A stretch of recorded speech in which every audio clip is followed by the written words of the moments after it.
దశమహావిద్యలు అని అమ్మవారి సాంప్రదాయంలో ఉన్నాయి. ఇప్పుడు దశమహావిద్యల్ని బ్రహ్మ విద్యా స్వరూపము అని సమన్వయించి చెప్పిన వాళ్ళు కొంతమంది ఉన్నారు. అందులో చిన్నమస్త లాంటి స్వరూపాలను చూసి అమ్మ ఇవి ఆటవిక విద్యలు, వీటి జోలికి వెళ్ళకూడదు అని భయపడేవాళ్ళు కొంతమంది ఉన్నారు. కొంతమంది సాధకులు ఇప్పుడు కమలాత్మిక, మాతంగి, త్రిపుర సుందరి వాళ్ళని పార్వతీ, లక్ష్మీ, సరస్వతి స్వరూపాల్లో సాత్వికంగా ఆరాధించుకునేవాళ్ళు. ఇప్పుడు ఆ చిన్నమస్తా రూపం అనేది చూసినప్పుడు కాస్త భయంకరంగా అనిపిస్తుంది. అయితే అమ్మవారు ఆ భయంకరమైనటువంటి అవతారాన్ని ఎందుకు ధరించింది? రాక్షస సంహారం కోసం, దుష్ట సంహారం కోసం అలా భయంకరమైనటువంటి రూపాన్ని ధరించిందే తప్ప అదే అమ్మవారిని మనం సాత్వికంగా ఆరాధిస్తే గనక విశేషమైనటువంటి అనుగ్రహం అమ్మవారు కలిగిస్తుంది. జగద్గురువులైనటువంటి ఆదిశంకరాచార్యుల వారికి నమస్కారాలు.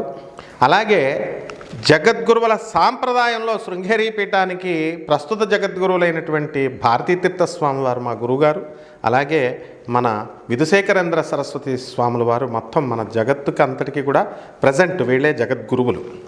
మరి అలాంటి ఈ యొక్క జగద్గురువులతో మన గురువుగారు, మన అందరికీ కూడా ప్రియతమైనటువంటి యూత్కి ఐకాన్ అయినటువంటి ఐకాన్ గురు శ్రీ మా నండూరి శ్రీనివాస్ గారు మరి ఇంటర్వ్యూ చేశారు. వారి యొక్క ప్రజలందరి యొక్క డౌట్లని, శ్రీకృష్ణ పరమాత్మ ఏ విధంగా అయితే ప్రజలందరికీ కూడా అర్జునుడిని నేపథ్యం చేసుకుని ఆయన ఒక వంకగా పెట్టుకొని జగత్తంతటికీ కూడా పనికొచ్చేది ఎలాగైతే చెప్పారో ఆ విధంగా ప్రపంచంలో ఉన్నటువంటి అందరి డౌట్లని మరి తన భుజాన వేసుకొని నండూరి శ్రీనివాస్ గారు మరి మన గురువుగారు వెళ్ళి జగద్గురువుల ఆ డౌట్స్ని అడిగారు. ఏమని? దశమహావిద్యలు అనేటటువంటి ప్రస్తావన మరి చాలా పురాణాల్లో, వేదాల్లో ఉంటూ వచ్చింది సనాతనంగా. అయితే వీటిని ఆచరించవచ్చా, చేయకూడదా? కొంతమంది ఏమో దుష్ప్రచారం చేస్తున్నారు చేయకూడదని. ముఖ్యంగా దశమహావిద్యల్లో కాకపోయినా వారాహి, ప్రత్యంగిర ఇవన్నీ ఉగ్రదేవతలని, వీటిని ఆచరించకూడదు, వీళ్ళని పూజించకూడదని చెప్తున్నారు కదా.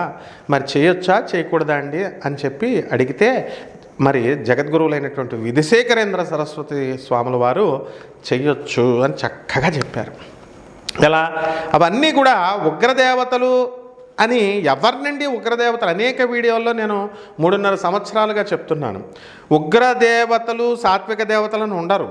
ఉన్నది ఒకటే దేవత, పార్వతీ అమ్మవారు. ఆ అమ్మవారిని గౌరీదేహ సముద్భవాం అంతే. గౌరీదేవి నుంచే పుట్టిన ఏ అవతారమైనా సరే ఆవిడ సప్తమాతృకులు వారాహి, వైష్ణవి, కౌమారి, నారసింహి వీళ్ళందరూ కూడా.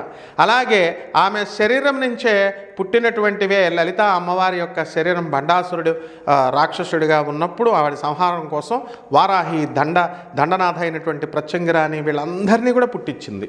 వీళ్ళందరూ రాక్షస సంహారార్థమై రాక్షసులను చంపేటప్పుడు వీళ్ళు ఉగ్రంగా మహాకాళిగా ఉన్నారు. వాళ్ళు చంపారు. భక్తులను అనుగ్రహించేటప్పుడు వారికి ఏమాత్రము కూడా ఈ రౌద్ర గణాలు ఉండవు. అది క్లియర్ కట్గా నేను మొదటి నుంచి చెప్తూనే ఉన్నాను. బెజవాడ కనకదుర్గమ్మ దేవస్థానంలో మా గురుదేవులైనటువంటి దత్తాత్రేయ శర్మ గారు, ఇప్పుడు ఉన్నటువంటి ఉమాకాంత్ శర్మ గారు, మా మిత్రుడు శంకర శాండిల్య, అందరూ ఇక ఈ పేరున మొత్తం పండితులంతా కూడా అష్టాదశ శక్తిపీఠాల్లో వర్క్ చేసేవాళ్ళు, వేద పండితులు, 12 జ్యోతిర్లింగాల్లో ఉన్నటువంటి పంతులు గారులు అందరూ కూడా మేము అమ్మవారికి కళలు పెట్టడానికి మా చిన్నప్పటి నుంచి కూడా మా గురువులతో పాటు వెళ్తాము. స్వామివారికి కళలు పెట్టడానికి అయ్యో ప్రత్యేక ప్రక్రియలు ఉంటాయి. ఇప్పుడు బాలాలయాలు, విగ్రహాలు తీసేయాలా, విగ్రహాలు తీసేసి మళ్ళీ గుడి డెవలప్మెంట్ పునర్నిర్మాణం చేసేటప్పుడు ఇవన్నీ కూడా మళ్ళీ బాలాలయంలో స్వామివారి దర్శనం, అమ్మవారి దర్శనం పెట్టి జోగులాంబ అమ్మవారి పునర్నిర్మాణం అప్పుడు జగద్గురు మా గురుదేవులైనటువంటి జగద్గురు భారతీతీర్థ స్వామి వారే స్వయంగా వచ్చారు. ఈనాటి కాదు అనుబంధం మాకు. మరి భారతీతీర్థ స్వామి వారు నేను స్టూడెంట్ ఏజ్ అప్పటి నుంచి, నా చిన్నప్పటి నుంచి కూడా రాజమండ్రి శంకర మఠానికి వారు వచ్చేవారు. అక్కడ ఉన్నటువంటి మామిడాన్న శేషగిరిరావు గారు, ఆయన భార్య గారు మరి వాళ్ళే నిర్వహించేవారు. వాళ్ళ మామిడాన్న శేషగిరిరావు గారు కొడుకే ప్రొఫెసర్ శ్రీరామచంద్రమూర్తి. ఆయన ఐఐటిలో మెడ్రాస్లో ఎంఎస్ఆర్సి డివిజన్లో నా ప్రొఫెసర్ ఆయన. ఐఐటి మెడ్రాస్లో ఫిజిక్స్లో నేను పిహెచ్డి చేసినటువంటి వ్యక్తిని, ఒక ప్రొఫెసర్గా ఉన్నటువంటి వ్యక్తిని, మన ఒక అధర్వణ వేద పండితుడిని నేను. సో మేమంతా చెప్తున్నాం ఉగ్ర దేవతలు కాదు, ఇవన్నీ కూడా సాత్విక దేవతలు, బ్రహ్మాండంగా చేసుకోవచ్చని. అయితే కొంతమంది మరి మటన్ పెట్టి, చికెన్ పెట్టి, బ్రాందీ పెట్టి, మరి పట్టుచీరలు 11 లక్షలు పెట్టి వేసేస్తాం, ఇలాగ ఎవరెవరో మరి పంచమకారాలని ఇవన్నీ ఏవేవో చెప్పారు కాబట్టి వాళ్ళని అనొచ్చు. కానీ గురుదేవులైనటువంటి నండూరు శ్రీనివాసరావు గారు పాపం ఆయన చాలా సింపుల్ అండ్ మోడెస్ట్ మ్యాన్. అది నేను ఇంటర్వ్యూలో, కిరణ్ టీవీ వాళ్ళ ఇంటర్వ్యూలో నేను చెప్పాను, మా యాంకర్ ప్రియాంక కౌశిక్ ఇంటర్వ్యూ చేసినప్పుడు. అప్పుడు నన్ను కూడా ఆ పిల్లికి ఎలక సాక్ష్యం అని చెప్పేసి ఏవేవో పిచ్చి మాటలు మాట్లాడతారు. ఇలా విమర్శించే వాళ్ళు అసూయతో, రాగద్వేషాలతో ఉన్నటువంటి వాళ్ళు, వీళ్ళ సమాజానికి చీడపురుగులు లాంటి వాళ్ళు, వాళ్ళే ఉపయోగపడరు. And we damn care them and we keep a deaf ear. ఇటువంటి వాళ్ళు పండితులు కాదు, వాళ్ళు వచ్చి స్వతంత్రంగా వచ్చి మీడియా ముందుకొచ్చి వాళ్ళు చెప్పలేరు కూడా. ఏంటి మీరు చెప్తారు? మీరు ఏమైనా పండితులా? ఒక చాగంటి కోటేశ్వరరావు, ఒక గరికపాటి నరసింహారావు గారు, ఒక సామవేదం షణ్ముఖ శర్మ గారు, ఒక వద్దిపత్తి పద్మాకర్ రావు గారు, ఒక నండూరు శ్రీనివాసరావు స్థాయికి మీరు సరిపోతారా? వాళ్ళు ఏదో పాపం పురాణ ప్రవచనాలు చెప్పుకుంటూ సింపుల్ అండ్ మోడెస్ట్గా వాళ్ళు వెళ్తుంటే, ఒక్కొక్కళ్ళు ఇష్టం వచ్చినట్టు చెప్తుంటే అదంతా కూడా ఇవి మీ యొక్క అజ్ఞానానికి మారుపేరు అవుతుందన్నమాట. ఉండొచ్చు మీకు ఏంటి మీ అభిప్రాయాలు, but who cares your feelings? ఎందుకు మీకు ఇవ్వాలి? ఏం చేశారు మీరు సమాజ సేవ? ఎవరైతే ఈ రోజున మరి పెట్టరేగిపోతూ నండూరు శ్రీనివాసరావు గారిని విమర్శిస్తున్నారో వాళ్ళంతా కూడా వాళ్ళ గుట్లు మాకు తెలుసు, వాళ్ళ యొక్క కుటుంబ వ్యవస్థలో ఉన్నటువంటి లోపాలు మాకు తెలుసు, వాళ్ళ చదువుకున్నప్పుడు మరి వాళ్ళ యొక్క విద్యా అర్హత అవన్నీ మాకు తెలుసు. ఇవన్నీ కూడా పత్రికాముఖంగా మేము చెప్పకూడదు. అండ్ డైరెక్ట్ ఎవరైతే విమర్శిస్తున్నారో వాళ్ళకి సూటిగా నేను చెప్పే వాళ్ళకి అర్థమవుతున్నాయి. కాబట్టి ఇక నుంచి మీరంతా సమాజ సనాతన ధర్మం కోసం మీరంతా కూడా మనమంతా కష్టపడి పని చేయాలి, ముందుకు తీసుకువెళ్ళాలి.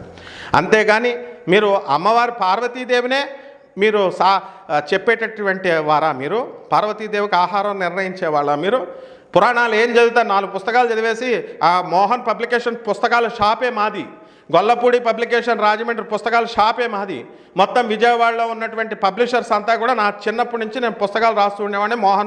మోహన్ పబ్లికేషన్ రాంబాబు, గొల్లపూడి వీరాస్వామి సన్స్, వీళ్ళంతా కూడా మేమంతా స్నేహితులం. సాహిత్యం అంతా అందులో దొరికే పుస్తకాలు చదివేసి మేము పురాణాలు చదివేశాం, మేము వేదాలు చదివేశాం. ఏం తమాషాగా ఉందా? ఇక్కడి నుంచి చాలా జాగ్రత్తగా ఉండండి. వేదాలలో అప్పు చెప్పించుకుంటా వచ్చి, పురాణాలు అప్పు చెప్పించుకుంటా శ్లోకాలతో ఒక లైన్ చెప్పేసి రాత్రి కూడా రాత్రి మాటలమే స్మరించాలా, పగలు స్మరించకూడదు. ఒక లైన్ చెప్పేస్తే సరిపోతుంది అనుకున్నావా? నేను తయారు చేయగలను. అశ్వమేధాధికం పుణ్యం సంప్రాప్నోతి న సంశయః. ఏమిటి దీని అర్థం? సో పర్సనల్గా కనుక వెళితే చాలా వరకు వెళుతుంది. అందువలన ఎప్పుడు కూడా ఇక్కడి నుంచి చాలా జాగ్రత్తగా ఉండాలి. దశమహావిద్యలు, వారాహి, ప్రత్యంగర గురించి చెప్పేటటువంటి వాళ్ళంతా కూడా అమ్మవారు సాక్షాత్తు జగద్గురువులే చెప్పారు. ఆమె రాక్షసుల సంహారం చేసేటప్పుడు మాత్రమే మనకి ఉగ్రదేవతగా ఉంది, ఆమె భయంకర రూపము ఎత్తింది. తర్వాత భక్తులను అనుగ్రహించేటప్పుడు మనందరినీ కూడా చాలా సాత్వికరమైన రూపంలో ఉంటుంది అని. జగద్గురువుల కంటే ఎక్కువ మీరు శాసనం అంటే ఏంటి? ఇది నా గురోరధికం తత్వం, నా గురోరధికం జ్ఞానం, నా గురోరధికం తపః, తస్మై శ్రీ గురవే నమః. గురువును మించిన జ్ఞానం లేదు, గురువును మించిన తత్వం లేదు, గురువును మించినటువంటి తపస్సు లేదు. నా గురోరధికం, నా గురోరధికం, నా గురోరధికం. ఇది శివ శాసనతః. ఇది శివుని యొక్క శాసనము, గురువు కంటే అధికమైంది లేదని. ఆ గురువే జగద్గురువైనటువంటి ఆదిశంకరాచార్యుల వారు, ఆ గురువే జగద్గురువైనటువంటి కృష్ణుడు, ఆ గురువే జగద్గురువైనటువంటి దత్తాత్రేయ స్వాముల వారు. జగద్గురువుల ఆదిశంకరాచార్యుల వారు దక్షిణాంనాయ శృంగేరి పీఠాన్ని పెట్టి వారి ప్రతినిధులుగా శంకరాచార్యులు కంటిన్యూ అవుతుంటే, భారతీతీర్థ స్వామి వారు, తర్వాత విధుశేఖరేంద్ర సరస్వతి స్వాముల వారు ఉండగా మీరెవరు చెప్పడానికి? శ్రీమాన్ నండూరు శ్రీనివాసరావు గారు ఎందుకు వెళ్ళారు? మనందరి క్లారిఫికేషన్ కోసం. 3.5 సంవత్సరాలుగా నేను ఏదైతే చెప్తున్నానో అదే జగద్గురువులు చెప్పారు, అదే గురు పరంపర. మేమంతా కూడా ఆ సాంప్రదాయంలో మరి ఆ గురుదేవుల దగ్గర మేము పెరిగినటువంటి వాళ్ళం కాబట్టి భారతీతీర్థ స్వాముల వారి సారథ్యంలో ఆయన యొక్క శిష్యర్గంలో పెరిగినటువంటి వాళ్ళం కాబట్టి అభిప్రాయాలు సేమ్ ఉంటాయి. కాబట్టి ఇక నుంచైనా ప్రజలు కన్ఫ్యూజ్ అవ్వద్దు. ఎట్టి పరిస్థితుల్లో సాత్విక పద్ధతుల్లో వారాహి అమ్మవారిని, ప్రత్యంగిర అమ్మవారిని, ఈ దశమహావిద్యలు కమలాత్మిక, చిన్నమస్త, ఆమె భయంకర రూపంలో ఉంటే ఉండొచ్చు. తార అమ్మవారు రావణ బ్రహ్మనే అవైదిక మార్గంలో నిషిద్ధ పూజలతో ప్రసన్నం చేసుకున్నటువంటి దేవత తారాదేవి. మరి కంటెంట్ చెప్పరు, మీరు మ్యాటర్ చెప్పరు, సబ్జెక్ట్ ఒకటికి రాదు, ఏదో ఇది చేయకూడదు అది చేయకూడదు. తప్పేంటి? ఓం వారాహ్యై నమః, ఓం ప్రత్యంగిరాయై నమః ట్రైన్లో వెళ్తూ కూడా చేసుకోవచ్చు. ఏం నామజపానికి, భగవత్ నామజపానికి మనం చేసుకోవచ్చు కంపల్సరీ. నువ్వు స్నానం చేసి మడికట్టేస్తే నువ్వు రావణ బ్రహ్మంత గొప్పవాడు అయిపోతావా? ఏదో కేవలం పసుపు కుంకాలు అరటిపళ్ళు నిమ్మకాయలు పెట్టేసి దండలు గుమ్మడికాయ పెట్టేసి నాకు అమ్మవారు చిన్నమస్తా ప్రత్యక్షమైపోయింది అని ఒక వర్గం. Foolish fellows. మటన్, చికెన్, మందు, పంచమకారాలు, మైథునం, ఏమిట్రా ఇవన్నీ? మీకు అమ్మవారు ఏం వచ్చిందంటే మీరే గుండె పగిలి చస్తారా మీరు? రావణ బ్రహ్మ అంత గొప్పవాళ్ళు అనుకుంటున్నారా? తారాదేవి వస్తే పాస్ పడిపోద్ది రావణ బ్రహ్మకి. ఏం చదివారు మీరు? సో ఇక్కడి నుంచి ఎవరైనా సరే చేయండి, ఉద్యమాలు చేయండి. ఎవరి మీద చేయాలా చక్కగా, ఎవరి మీద నిందలు వేయాలా? డబ్బులు లక్షలు లక్షలు లాగే వాళ్ళ దగ్గర మీద వేయాయి. ఎవరైతే ఈ పూజకని 20 లక్షలు 30 లక్షలు 25 లక్షలు చెప్తున్నారు వాళ్ళని అడగండి. నండూరు శ్రీనివాస్ గారే ఒక పైసా తీసుకుంటాడు ఆయన? లేదు కదా. వీళ్ళంతా గరికపాటి నరసింహారావు గారు వాళ్ళు చిన్నమస్తా కంత్రి పూజలు, తాంత్రిక పూజలన్నీ కంత్రి పూజలని చెప్తుంటే సౌమ్యంగా చేసుకోవచ్చు, సాత్వికంగా చేసుకోవచ్చు అని జగద్గురువులు చెప్పారు. కాబట్టి ఇక్కడి నుంచైనా ప్రేక్షకులందరికీ కూడా నా యొక్క విన్నపం ఏమిటంటే మీరు ఈ కన్ఫ్యూజన్స్ వద్దు. దిస్ ఈస్ ద క్లారిటీ, జగద్గురువులు ఇచ్చినటువంటి క్లారిటీ. మీకు నండూరు శ్రీనివాస్ గారు రావు గారి మీద కోపం ఉంటే, కొంతమంది వర్గం ఉంటే ఉండనియండి, అది వదిలేసుకోండి. అది పొరపాటున తర్వాత తెలుసుకుంటారు. ఓకే, మీ అభిప్రాయాలు డిఫర్ కాకపోతే that is a different thing. కానీ ఒకటి గుర్తుపెట్టుకోండి, ముల్లపూడి చెప్పేదే వేదం, జగద్గురువులు చెప్పేదే నేను చెప్తున్నాను మీకు. అంతేగాని మరి ఇక నుంచి కూడా కన్ఫ్యూజ్ చేస్తే మాత్రం ఊరుకోను. ఎవడైతే జ్యోతిషం ఎవరైతే చెప్తున్నారో, ఎవరైతే నండూరు శ్రీనివాసరావు ఇమేజ్ తగ్గిపోయింది 3 years నుంచి రెచ్చిపోతున్నారో వాళ్ళ యొక్క ఫ్యామిలీ హిస్టరీ నాకు తెలుసు, వాళ్ళ యొక్క విద్యార్హతల గురించి నాకు తెలుసు. Be careful, this is the last warning. Subhamastu.